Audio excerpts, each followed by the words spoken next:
नमस्कार, मैं अंजना और आप देख रहे हैं कर्म कसौटी न्यूज। आइए एक नजर डालते हैं आज की बड़ी खबर पर। कानपुर पुलिस और एसटीएफ की बड़ी सफलता, शेयर ट्रेंडिंग का झांसा देकर ठगी करने वाले अंतर्राज्यीय साइबर गिरोह का भंडाफोड़, 80 करोड़ का लेन देन उजागर। थाना नौबस्ता पुलिस और एसटीएफ लखनऊ के आपसी सहयोग से एक बड़ी कार्रवाई में अंतर्राज्यीय साइबर ठगी गिरोह के 2 सदस्यों को गिरफ्तार किया है। यह गिरोह लोगों को शेयर ट्रेंडिंग में अधिक मुनाफा दिखाकर ठगी करता था। जांच में सामने आया है कि मात्र 3 महीनों में गिरोह के एक खाते से करीब 80 करोड़ रुपए से अधिक का लेन देन किया गया। कानपुर पुलिस आयुक्त रघुवीर लाल के दिशा निर्देशानुसार पुलिस उपायुक्त यानी दक्षिण के कुशल निर्देशन में हुई इस कार्रवाई के बारे में कानपुर पुलिस आयुक्त ने जानकारी देते हुए बताया गया कि थाना नौबस्ता में एक व्यक्ति की शिकायत पर मामला दर्ज किया गया था। पीड़ित को फेसबुक के माध्यम से एक लिंक भेजा गया और श्रद्धा शक्ति नाम के व्हाट्सएप ग्रुप में जोड़ा गया। वहां शेयर ट्रेंडिंग के नाम पर उससे 7 लाख रुपए ठग लिए गए। विवेचना में पता चला कि ठगी की राशि को कई बैंक खातों में घुमाने के बाद दिल्ली के नेशनल अर्बन कोऑपरेटिव बैंक के एक खाते यानी AK ट्रेंड लिंक में डाला गया। इस खाते के खिलाफ देश भर में NCRP पोर्टल पर 600 से अधिक शिकायतें पहले से ही देश भर में दर्ज है। उत्तर प्रदेश के विभिन्न जिलों में इससे जुड़ी 13 FIR पंजीकृत हैं, जिनमें कुल 26 करोड़ रुपए की ठगी का पता चलता है।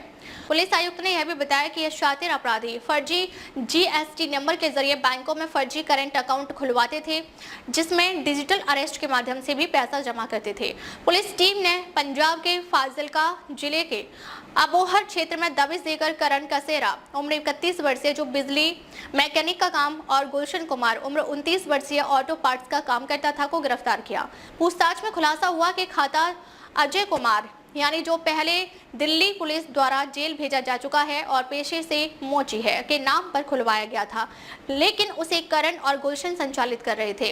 ये लोग लिटिल मोंगा और कालरा के निर्देशन में काम करते थे, जिनकी तलाश पुलिस अभी भी कर रही है। गिरोह टेलीग्राम चैनल और व्हाट्सएप के जरिए पैसे 2 गुने और 3 गुने करने का झांसा देकर ठगी करता था। डिजिटल जांच में विदेशी नंबरों के जरिए संचालित इस नेटवर्क का पर्दाफाश हुआ है। पुलिस को आरोपियों से पूछताछ में जानकारी मिली है कि आरोपियों के खिलाफ आयकर विभाग ने भी नोटिस भी जारी किया हुआ है। पुलिस ने आरोपियों के कब्जे से 2 आईफोन, चेकबुक, ATM कार्ड, लेनदेन के दस्तावेज और 8,500 रुपए नकद बरामद किए हैं। इस मामले में बैंक कर्मचारियों की भूमिका भी संदिग्ध बताई जा रही है, जिसकी जांच अभी जारी है। फरार अन्य आरोपियों की तलाश अभी भी जारी है।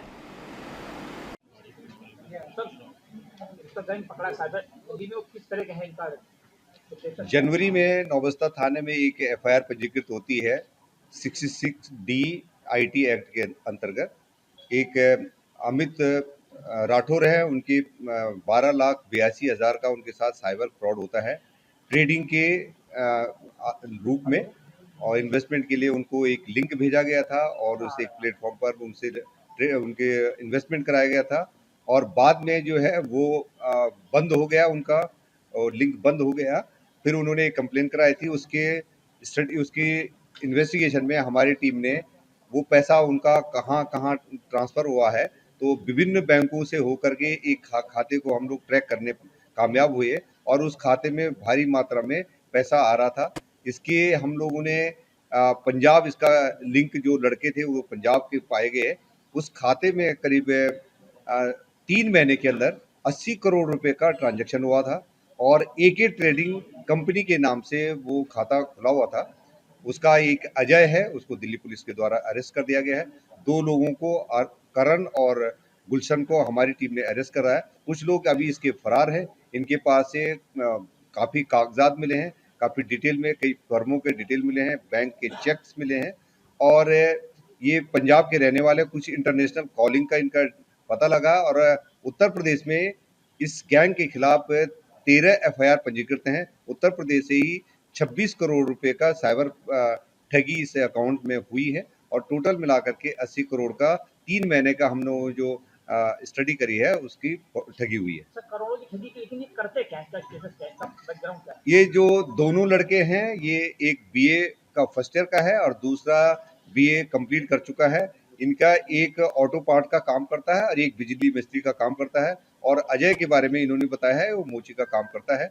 इसके करण के खाते में 3 करोड़ रुपए का इनकम टैक्स का नोटिस भी आया है। तो इसने बताया कि ये किसी कंपनी में वहाँ पर काम करता था, वहाँ उसके पैन कार्ड और आधार का डिटेल दिया गया था, उसका अकाउंट खोला गया था, उस अकाउंट पे इसको पैसा मिलता था, तो उसमें भी कुछ ठगी का पैसा है।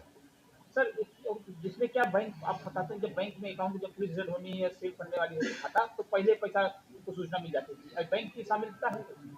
करण ने अपनी पूछताछ में ये बताया है कि जब हमने इनसे पूछा कि भारी मात्रा में पैसा निकाला गया है, ये मुख्यतः करंट अकाउंट में पैसा लेते थे। जो करंट अकाउंट होते थे ये फर्जी जीएसटी नंबर पर खुले हुए होते थे, फर्जी फर्म के नाम पे खुला होता है, और उसमें पैसा लेकर के इनका ये कहना है कि जो बैंक से हमें कुछ हिंट मिल जाती थी कि आपका होल्ड लगने वाला है, इसलिए हम तुरंत उसमें भारी मात्रा में पैसा विड्रॉल कर देते थे। बैंक के लोग भी और भी अब कुछ लोगों का नाम सामने आ रहा है, उनसे लोगों से हम लोग बातचीत करेंगे, और यदि अगर उनकी इसमें संलिप्तता पाई जाएगी तो उनके खिलाफ भी कार्रवाई की जाएगी। कंट्री कौन कौन सी है सर?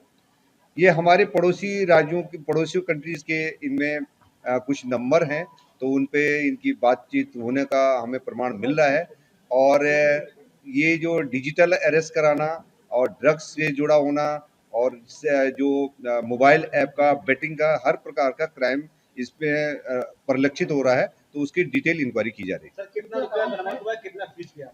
इनके खाते में जो 13.80 करोड़ रुपया इसको फ्रीज कराया जा चुका है, और इनके खातों में इनके पास से बहुत ज्यादा पैसा नहीं मिला है, लेकिन जो इनकी ट्रेल अभी और खातों का हमें डिटेल मिल रहा है। इनके पास एक लड़के के पास 2 अपने सेविंग अकाउंट, एक के पास 4 अपने सेविंग अकाउंट, और ये उसके पत्नी के नाम 2 सेविंग अकाउंट्स हैं। इन्होंने पंजाब से आने के बाद दिल्ली में इन्होंने खाते खोले। इनके अकाउंट से पैसा कहाँ पे जाता था? ये कैसे इसको रोटेट करना है कैसे? ये इनके अकाउंट में पैसा आ गया, ये पैसा इनको कई बैंक्स के होते हुए इनके 5th लेयर पे हम लोग इसको डिटेक्ट करने में कामयाब हुए हैं, और वो पैसा कैश विड्रॉल होता था। और कुछ लोगों को यदि अगर ये उसको खाता बेचते थे तो उनसे ये करीब 40% में ही कैश विड्रॉल कराते थे। अब तक के लिए बस इतना ही, फिर मिलते हैं एक ऐसे ही बड़ी खबर के साथ। अब तक के लिए नमस्कार और देखते रहिए कर्म कसौटी न्यूज।